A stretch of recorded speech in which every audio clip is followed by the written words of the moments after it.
15 minutes. What can we do as leaders to become to better lead our workers? Because I think this is we're saying, everybody, that leadership is the fulcrum here.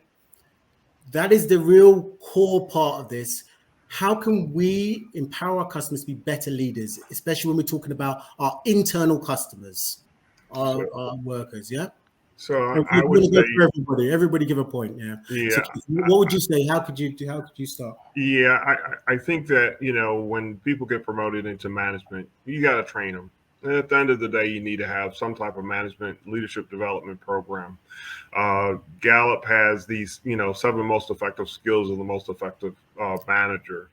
I don't remember all of them off the top of my head, but one of them is relationship building. Those relationships between the rep and the manager are so important. The most important relationship that you have in any organization is with the manager. So the data is there. Unfortunately, a lot of organizations don't have a structured management development program or even a way to train somebody from once they are promoted into that position. So consequently, people do exactly what they were doing when they were representatives that made them successful. So I think if you start there and then you add that consistent coaching, then I think better outcomes happen and better results.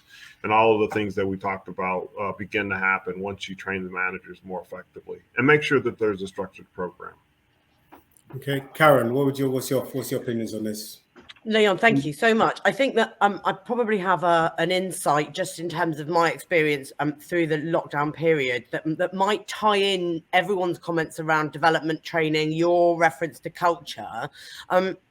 We did a large project over lockdown, and I'll keep this as brief as possible, which was called the Lockdown Leaders Project, where we did assessment of over 100 different organisations in the UK to understand what their leaders were doing that made a difference to how successful they were. And we identified that the businesses that were really holistic about leadership were the ones that were doing the best job. And let me explain what I mean by that. Rather than thinking about management or coaching or leadership or culture as individual things, they had a really holistic and joined up vision of how they managed their employee journey, often in a very strategic and well-planned way, thinking about from the very moment we attract a candidate, how do we recruit them? How do we induct them? How do we offer them progression? How do we manage them? How do we give them recognition? Thinking about from the day they first experience our business right through to the point when they are ending their career with our business. How do we maximize the experience that they have with us? How do we treat them as we would our external customer? And that is about all of these things. That is about looking at all of the touch points of the customer's interaction, of the employee's interaction with your business, and making sure they're world class. And it isn't about a piece of leadership or a KPI management. It's about a really holistic thing that says, your business is a community of human beings.